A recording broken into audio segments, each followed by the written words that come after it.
Tanur boat അപകടവുമായി ബന്ധപ്പെട്ട് ഇപ്പോഴും നഷ്ടപരിഹാരം കിട്ടില്ല. ആർക്കാണ് പണം കിട്ടാത്തത്? ചികിത്സാ സഹായം സമ്പൂർണ്ണമായും സൗജന്യമായി നടക്കുകയാണ്. അതിന് ബന്ധപ്പെട്ട് സർക്കാർ ഉത്തരവ്.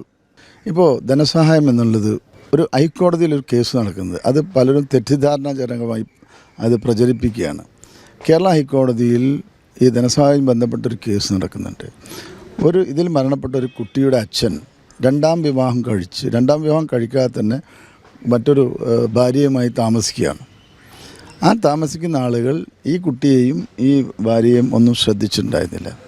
അവരുടെ വലിയ ഉമ്മയാണ് ആ കുട്ടിയുടെ സംരക്ഷണം മുഴുവൻ നടക്കുന്നത്.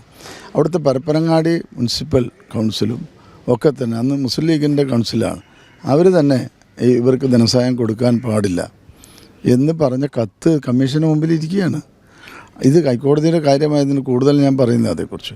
അപ്പോൾ തെറ്റായുള്ള പ്രചരണങ്ങൾ ഇങ്ങനെ ഈ ഒരു പ്രാദേശിക മാധ്യമങ്ങൾ നിങ്ങൾ കൊടുക്കരുത്. കാരണം ഇതിൻ്റെ സത്യാവസ്ഥ നിങ്ങൾ മനസ്സിലാക്കണം.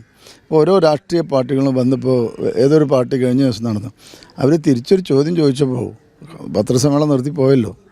എന്തുകൊണ്ടാണ്? അപ്പോൾ ധനസഹായം കൊടുക്കുന്നതിൽ ഒരു കുറവ് എവിടെയും വരുത്തില്ല. ഇവിടെ മനസാക്ഷി പ്രശ്നമൊന്നുമില്ല.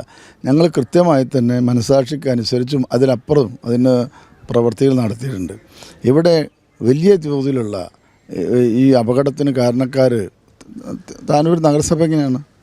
അവിടെ ആളുകളെ കയറ്റി പോകുന്നു എന്ന് ജനങ്ങൾ പരാതി പറഞ്ഞു.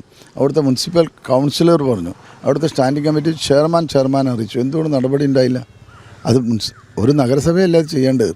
അവർ ചെയ്യേണ്ട കാര്യങ്ങൾ ചെയ്യാതെ പിന്നീട് അപകടം സംഭവിച്ചതിന് ശേഷം ഇങ്ങനെ പ്രസ്താവന നടത്തുക. ഇപ്പോഴാണോ ഇതൊക്കെ പറഞ്ഞു വരും? ആ സമയത്ത് കമ്മീഷനുണ്ടല്ലോ. കമ്മീഷനിൽ ഇവർ ഒരു കാര്യം പറഞ്ഞിട്ടല്ലോ. കമ്മീഷൻ്റെ റിപ്പോർട്ടുകൾ വരാൻ പോകുന്നല്ലേ ഉള്ളൂ.